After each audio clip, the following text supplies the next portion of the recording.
Hotel food ఎంత తిన్నా సరే లాస్ట్కి మనకి గుర్తొచ్చే డిష్ ఏంటో తెలుసా?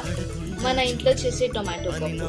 సింపుల్గా కనిపిస్తుంది కానీ టేస్ట్ మాత్రం నెక్స్ట్ లెవెల్ ఉంటుంది. ఇక షురూ చేద్దామా? మరెవరో కాదండి అది నాని